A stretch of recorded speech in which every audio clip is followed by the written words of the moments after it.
Bonjour. Merci d'être avec nous. Vous êtes président du Musée national de l'histoire de l'immigration. Vous êtes historien, vous êtes spécialiste du Maghreb contemporain et nous allons parler évidemment de l'Algérie. Votre dernier ouvrage, La guerre d'Algérie, vue par les Algériens, paru chez De Noël. Bien, Benjamin Stora, regardons les faits, les derniers faits.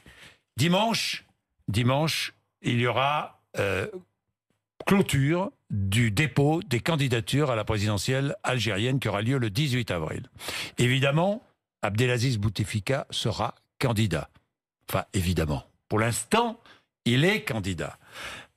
Le peuple algérien, en partie divisé, le peuple algérien descend dans la rue pour dire non, halte là, 5e mandat, on ne veut plus. Nouvelle manifestation aujourd'hui, annoncée partout en Algérie, pas qu'à Alger, dans plusieurs grandes villes. Le Premier ministre Ahmed Yahya met en garde contre un scénario comparable à la Syrie en guerre depuis 2011. Est-ce du chantage? Est-ce un avertissement à tous ceux qui vont manifester? Eh bien, tout d'abord, il faut dire que la situation dans les autres pays arabes, à l'issue de ce qu'on a appelé, entre guillemets, les printemps arabes, n'est pas très réjouissante, évidemment.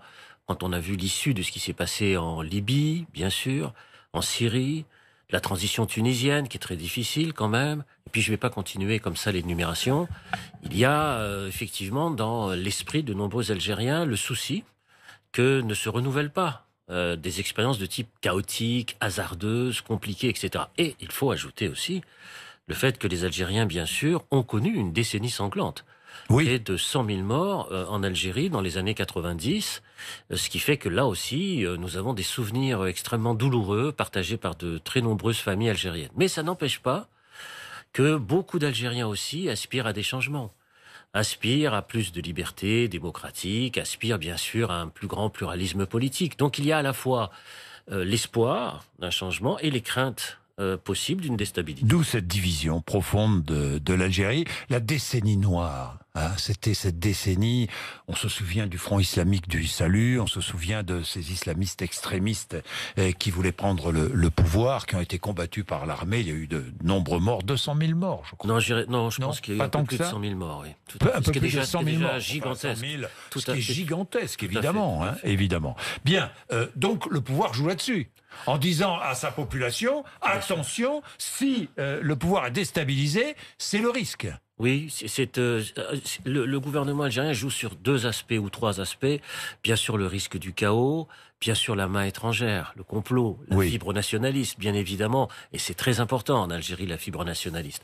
Mais en même temps, tous ces arguments portent moins sur la jeunesse d'aujourd'hui. Parce que la jeunesse d'aujourd'hui, ceux qui ont 20 ans aujourd'hui, 18 ans, 22, 23 ans... Est-il vrai que 40 millions d'habitants en Algérie, est-il vrai que 20 millions moins de 20 ans 20 millions, je dirais pas c'est un chiffre énorme. Non, je crois pas, parce qu'il n'y a pas le taux de cette démographie. Parce que j'ai vu ce chiffre qui courait ici. Non, il y a toujours des chiffres un peu extravagants quelquefois, et puis il y a beaucoup de spécialistes sur l'Algérie, oui, etc. Ça c'est vrai.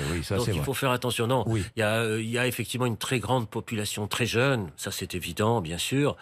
Cette population d'ailleurs qui est jeune et qui a manifesté la semaine dernière massivement dans les rues d'Alger, c'est une population qui veut rester en Algérie, travailler en Algérie, vivre dans ce pays, s'épanouir dans ce pays. Donc ça aussi, c'est très important. Il y a une forme de modernité de la jeunesse algérienne qu'on ne souligne pas suffisamment. C'est-à-dire qu'une jeunesse qui est attentive au bruit du monde, à travers la musique, à travers naturellement les réseaux Internet, les mouvements sociaux, il y a cette sorte de décalage qui existe entre cette jeunesse algérienne qui aspire à la modernité et la démocratie et aussi une classe politique, toutes tendances confondues, vieillissante. Vieillissante, oui, ça c'est le phénomène algérien, est un phénomène que l'on retrouve ailleurs. Ah oui, il n'y a pas qu'en Algérie. Tout à fait. Benjamin Stora, je vais revenir sur Abdelaziz Bouteflika, mais je voudrais que nous restions avec le peuple. Voilà ce que dit aussi toujours le Premier ministre, qui est dans la politique depuis 30 ans, le Premier ministre, qui dit, je le cite, « Des manifestants heureux ont offert des roses aux policiers, mais rappelons-nous ensemble qu'en Syrie, ça a commencé aussi avec des roses. » Il revient là-dessus, évidemment. En Syrie, je vais rappeler quand même que le pouvoir syrien d'Assad, à l'époque, a fait sortir des islamistes extrémistes de prison pour justement contrecarrer cette volonté du peuple de le renverser. Que les choses soient bien claires, il faut rappeler l'histoire. Benjamin Stora, cette menace islamiste, est toujours réelle en Algérie? Ça dépend ce qu'on entend par menace islamiste. Oui. Si c'est sur le plan strictement politique, on n'est plus dans les années 89-92, où à l'époque, il y avait des Afghans qui défilaient dans Alger à l'issue de l'effondrement de ce qui s'était passé en Afghanistan. On n'est plus dans une montée en puissance de l'islam politique comme une sorte d'espoir qui existait dans le monde musulman. On sait après ce qui est arrivé, la décennie sanglante, la guerre, on sait tout ça. Donc c'est pas l'islam politique. Il y a une religiosité de la société algérienne qui est très forte. Ça c'est évident, il suffit d'aller en Algérie. Moi, comme vous le savez, j'y suis invité assez souvent pour voir effectivement cette religiosité, ce piétisme qui existe dans la société algérienne. Maintenant, de là à dire que les islamistes sont dans la même position, posture et force qu'il y a 20 ou 30 ans, personnellement, je ne le pense pas. Mais à la faveur d'une dynamique, à la faveur de manifestations, à la faveur, disons, d'une sorte de rapport de force qui peut s'installer dans la rue, oui, peut-être, effectivement, que les courants islamistes peuvent revenir. Donc il y a ce risque. Il y a toujours un risque politique, dans la mesure où vous connaissez un ébranlement, dans la mesure où une nouveauté arrive, il y a toujours un risque. Cet ébranlement, vraiment, Benjamin Stora. Vous savez, il y a quand même une volonté, d'une grande partie, vraiment une partie de la société algérienne à plus de démocratie politique. On l'a vu dans la presse algérienne. La presse algérienne qui est très dynamique. Des journalistes qui ont manifesté, ce qui est exceptionnel en Algérie. Il y a des journalistes de médias publics et de médias privés. Qui ont manifesté. Certains ont été arrêtés puis très vite libérés. Ils ont été libérés. Il y a des caricaturistes qui ont beaucoup de talent. Il y a des tas de journalistes dans beaucoup de journaux, comme El Watan, Liberté, L'Expression, El Khabar. Je ne vais pas ici citer tous les journalistes de la presse algérienne qui quelquefois soutiennent le pouvoir, le combattent aussi. Donc il y a une effervescence culturelle extrêmement forte dans ce pays qu'il ne faut pas sous-estimer. Parce que très souvent, en vue de France, on a la sensation d'un pays homogène, uniforme, écrasé, disons, etc. Non, il y a des avocats qui se battent, des journalistes qui se battent, et aujourd'hui, la jeunesse qui se bat. Donc, il y a une volonté quand même de déverrouillage. J'allais presque dire, quel que soit le président qui sera élu. Oui, les réseaux sociaux jouent évidemment un rôle, comme ils jouent un rôle avec les Gilets jaunes en France, comme ils jouent un rôle partout dans le monde. Aujourd'hui, les réseaux sociaux en Algérie aussi jouent un rôle essentiel. Bien sûr, l'Algérie n'est pas à l'écart de la mondialisation sur le plan technologique. Elle y est de plein pied, depuis longtemps d'ailleurs, depuis longtemps. On a assisté à des grèves et des manifestations en Algérie ces dernières années, par exemple dans l'éducation nationale. Il y a eu des grèves très importantes qui n'ont pas été relayées ici en France, qui sont massives par l'intermédiaire des réseaux sociaux, parce que les syndicats, comme ici d'ailleurs, sont dépassés, parce que les partis politiques sont vieillissants, parce qu'il y a, disons, une volonté de rapidité de l'information, de l'instantanéité qui court dans la jeunesse d'aujourd'hui et qui se manifeste de manière très forte. Donc, vous voyez, cette question d'une modernisation de la société, elle est à l'ordre du jour, j'allais presque dire, autant que la démocratisation. Autant que la démocratisation. Nous allons parler des rapports entre la France et l'Algérie, mais auparavant, je voudrais parler d'Abdelaziz Bouteflika. Il a 81 ans aujourd'hui. Il est actuellement en Suisse pour suivre, à votre connaissance. C'est ce que tout le monde dit, mais ça a été annoncé officiellement. Il est avec son frère, je crois. Il est en train d'être traité, soigné à Genève, examens médicaux dans une clinique connue de Genève. Il souffre des séquelles d'un AVC. Qui date de 2013. Certains disent, un Algérien de 20 ans aujourd'hui a à peine entendu le son de la voix de son président. Un Algérien qui a 20 ans aujourd'hui. C'est vous qui le dites, je crois. Je l'ai dit, oui, comme d'autres Algériens, parce qui disent on a été effectivement dans les derniers meetings en 2014 d'Abdelaziz Bouteflika pour voir une photographie. Dans le 4e mandat. Le 4e mandat. Donc, 5e mandat, c'est ça qui passait pas. C'est pas la personnalité, encore une fois, de Bouteflika. C'est le 5e mandat. On ne vote pas pour une photo, quoi. Voilà, c'est ça. Figé. On ne vote pas pour une photo figée. Mais c'est ça qui est problématique. Mais c'est, encore une fois, j'insiste là-dessus, parce que j'ai déjà dit ailleurs, mais c'est pas la personnalité de Bouteflika qui a joué un rôle dans l'histoire intérieure algérienne, plus jeune ministre des Affaires étrangères, bien sûr. Il y a 55 ans. Abdelaziz Bouteflika était en visite en France comme ministre des Affaires étrangères. Du général de Gaulle, il l'a rencontré. Et ensuite, il a suivi le parcours de Boumedienne. Ensuite, il a été en exil. Ensuite, il est revenu au pouvoir en 1999. Bref, c'est un homme qui a épousé toutes les séquences de l'histoire algérienne. Donc là, les Algériens le connaissent parfaitement. Et puis, il a été un champion du tiers-mondisme lorsqu'il était ministre des Affaires étrangères. Dans les années 70, c'est très important. Beaucoup le défendent d'ailleurs. Et beaucoup d'Algériens le défendent en disant il nous a garanti la stabilité, il nous a garanti la sécurité et un certain niveau de vie. Il a effectivement, y compris à travers cette longue histoire, un autre atout, c'est celui de la paix civile après la décennie sanglante des années 90-2000. C'est évident. Mais c'était... Parce que l'histoire avance, l'histoire s'accélère même. C'était il y a 20 ans. Et donc maintenant, il faudrait que le pouvoir algérien prenne conscience que nous ne sommes plus à la fin des années 90, nous sommes dans les années 2020, le monde a changé, il y a des enjeux méditerranéens, des modernisations de l'économie maintenant qu'il faut entrevoir, ne plus rester dépendant uniquement des hydrocarbures. Toutes ces graves, grandes questions pour un aussi grand pays que l'Algérie sont devant nous. Le peuple le respecte. Oui. Même ceux qui sont ses opposants, le peuple le respecte. S'il est candidat, il gagnera? Ah, si les candidats, oui, je pense qu'ils gagnent. Enfin, encore une fois, c'est une appréciation totalement subjective. Non, mais subjective, compte tenu, disons, de la force des appareils politiques, compte tenu, disons, du rôle que peut jouer ce qu'on appelle la presse publique, etc. Oui, mais en même temps, du point de vue de la profondeur de la société, il y a quand même une aspiration au renouvellement et au changement. Et puis l'image donnée au monde. Oui. Et les Algériens, maintenant, comme tout le monde, les Algériens sont très sensibles à cela, évidemment. Ah oui, oui. Vous savez, les Algériens sont très nationalistes. Hein. La fibre nationale est très forte en Algérie. Et donc, ils sont des hommes très fiers, des femmes aussi, bien sûr, très important, parce qu'il y a eu beaucoup de femmes dans les manifestations. Oui, c'est vrai, beaucoup de femmes. Ça, c'est très important.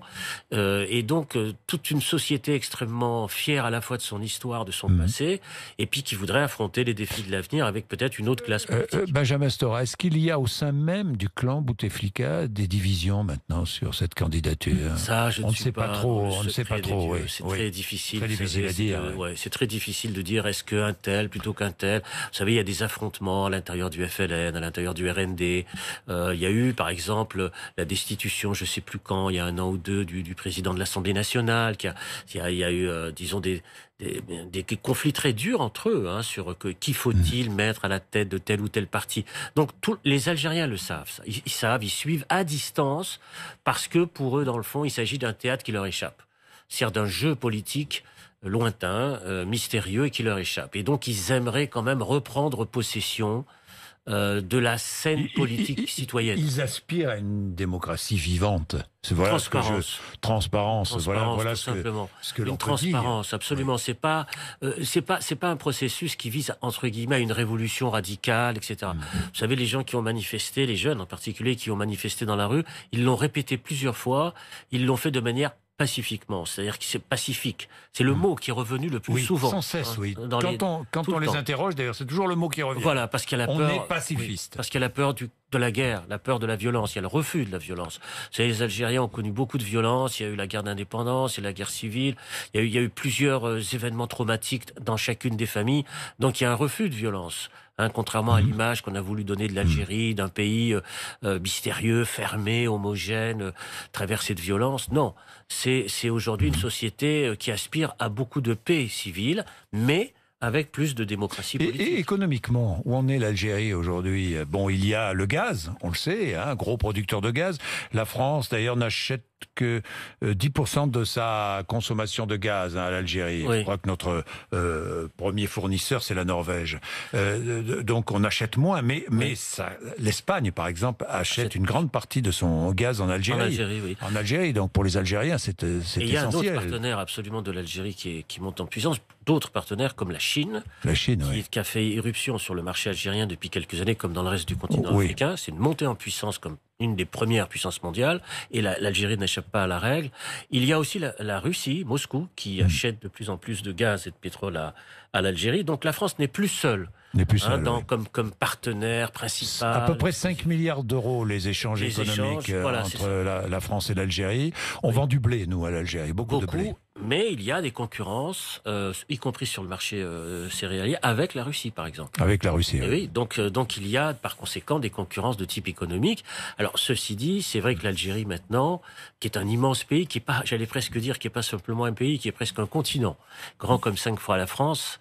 On aura peut-être l'occasion, si on a le temps d'en parler, parce que c'est quand même le pays qui a la plus grande frontière méditerranéenne avec l'Europe. La plus grande frontière. C'est vrai. Et c'est le pays qui a la plus grande frontière saharienne. J'allais vous en parler. C'est très important. 1400 kilomètres. Tout à fait. Le Mali, le Niger, la Libye. Le Maroc. Le Maroc. La Mauritanie. Donc la Mauritanie, la Tunisie. Bien sûr, la Tunisie. Donc c'est le plus grand pays disons, d'Afrique du Nord. Ça veut bien dire sûr. que c'est le pays qui peut garantir une forme de lutte déterminée contre un islamisme extrémiste au Sahel. On parle beaucoup, vous savez, de l'armée algérienne, le pouvoir, etc. Mais l'armée algérienne, elle est surtout stationnée aux frontières, hein, fondamentalement. Oui. C'est là qu'elle se trouve, hein, principalement dans les pays que vous savez indiqués, notamment au Mali, où l'armée française elle-même, d'ailleurs, est très engagée. Et donc, l'Algérie, c'est un espace géopolitique de première importance, pas simplement pour la France, pour les raisons de mémoire qu'on connaît, mais pour la Méditerranée et pour l'Europe, disons au sens large. C'est pas un petit pays. C'est pour ça que la France est inquiète. Je ne sais pas si on peut dire l'inquiétude, mais c'est normal. C'est normal qu'un pays comme la France s'intéresse à l'Algérie dans la mesure où en France vit une très grande diaspora, une très grande immigration algérienne qui vit en France. Il y a 1 million d'Algériens en France, bien sûr, à quoi il faut ajouter 1 million, 2 millions de descendants d'Algériens, dont certains ont la double nationalité, ce qui est une très grande population, très attentive naturellement à ce qui se passe en Algérie, très préoccupée, en même temps qui a de l'espoir dans la démocratie politique de ce pays. Et donc la France, aujourd'hui, elle est obligée de tenir compte de tous ces éléments. En ajoutant encore un élément supplémentaire, c'est qu'à l'approche des élections européennes, certains partis politiques en France jouent sur la peur, disons, d'une invasion migration. Est-ce qu'il y a ce risque ? Soyons clairs, Benjamin Stora. Imaginons que l'Algérie soit terriblement déstabilisée, ce qui a un risque d'une vague migratoire vers l'Europe et vers la France, évidemment. J'ai lu cela, y compris ce matin, dans différents articles sur l'invasion migratoire, le déferlement. Oui. Ce genre d'argument, d'ailleurs, qui profite beaucoup à l'extrême droite en France, qui l'a fait monter aux élections européennes. Vous savez, les Algériens se sont beaucoup déplacés, pas simplement en direction de la France, mais en direction de l'Europe et d'autres pays du monde arabe. Je ne peux pas ici détailler. Beaucoup d'Algériens veulent que leur pays soit debout. Et la question, c'est pas simplement le départ, mais c'est de le construire. Mais c'est ça la préoccupation. Donc jouer sur la peur de l'invasion, c'est oublier que les Algériens tiennent essentiellement à ce que leur pays soit, disons, à la fois moderne, compétitif et démocratique. Ils sont très nationalistes. Et ils sont nationalistes. Donc c'est cette question-là, à mon sens, qui est la plus importante. Ça n'empêchera pas, bien sûr, le fait de ce qu'on a appelé le phénomène des haragas, c'est-à-dire des gens qui s'en vont, qui sont désespérés, des jeunes d'ailleurs, mais qui n'est pas le phénomène massif qu'on veut bien décrire dans les fantasmes, etc. Vous savez, il y a eu toute une série de polémiques en France. Le directeur de l'OFI, d'ailleurs, a très bien rectifié sur les chiffres, sur ces questions-là. Donc, je ne crois pas que ce soit la question numéro 1. La question numéro 1, c'est un problème de géopolitique. C'est-à-dire, est-ce que, dans la question de la stabilisation, que ce soit en Méditerranée ou que ce soit en Afrique subsaharienne, est-ce que l'Algérie va continuer à jouer ce rôle de stabilisation politique? C'est ça, pour moi, la vraie préoccupation. Et on a besoin de ce rôle joué par l'Algérie. Oui, surtout qu'on a vu la Libye. C'est pour ça que nous sommes prudents avec cette présidentielle algérienne. Bien sûr, parce que c'est aussi qu'on a sous les yeux de ce qui s'est passé en Libye. C'est-à-dire l'effondrement de la Libye. Je ne vais pas ici détailler les responsabilités, etc. Bon, oui, puis le pouvoir n'était pas le même. Voilà, passons. Même s'il y a un pouvoir un peu autocratique en Algérie, ça n'a rien à voir. Ça n'a rien à voir. C'est pas le même pays, puis la taille de la population n'est pas du tout la même. Mais l'effondrement de l'État en Libye a été une porte ouverte sur l'Europe et l'Italie. Sur le danger politique du terrorisme, de la déstabilisation, etc. Alors imaginez l'Algérie. Donc c'est ça la question principale. C'est pas tellement les questions d'invasion, je sais pas quoi, mais c'est le problème de la stabilisation sur le plan géopolitique. Et c'est sur ces questions-là que la classe politique française ferait bien, à mon sens, de réfléchir, c'est-à-dire d'anticiper une politique méditerranéenne. Une vraie politique méditerranéenne entre les deux rives. Ça, c'est une vraie discussion. Ça, c'est une vraie question qui touche aux problèmes culturels, politiques, économiques, idéologiques, pour ne pas simplement rester sur les questions sécuritaires et d'invasion migratoire. La France est une puissance méditerranéenne, qu'elle le veuille ou non. Alors, il faut qu'elle ait les moyens de cette politique méditerranéenne, qu'elle anticipe, disons, sur toutes ces questions-là, sans rester prisonnière des fantasmes de l'invasion. Un dernier mot sur les relations de l'Algérie avec ses deux voisins. Maroc et Tunisie, qui sont toujours difficiles. Avec la Tunisie, ça va, c'est pas le problème. Mais le Maroc, il y a toujours. D'ailleurs, on l'appelle le Marocain, Abdelaziz Bouteflika, parce qu'il est né à Oujda. Il est né à Oujda, en 1937. Mais c'est bon, vous savez, il y a un peu de tout derrière cette revendication. Bien sûr, il y a du nationalisme et tout ça, mais il y a aussi la volonté de se réapproprier une histoire nationale. Enfin bref, tout ça est compliqué. Mais c'est vrai que les relations avec le Maroc sont pas très bonnes. Moi, ma position, c'est effectivement, et je le dis au Maroc la semaine dernière, c'est l'union du Maghreb arabe, c'est-à-dire de faire en sorte qu'on puisse reconstruire un espace politique homogène, parce que c'est le même espace sur le plan de la religion, sur le plan de la langue, de l'histoire, de la mémoire, de la culture. Alors, face à l'Europe, il faut un grand ensemble homogène. Et ça aussi, et ça serait bon pour l'Europe. Exactement. Et ça, c'est une vraie politique européenne, plutôt que de réfléchir tout le temps sur l'immigration, les étrangers, etc.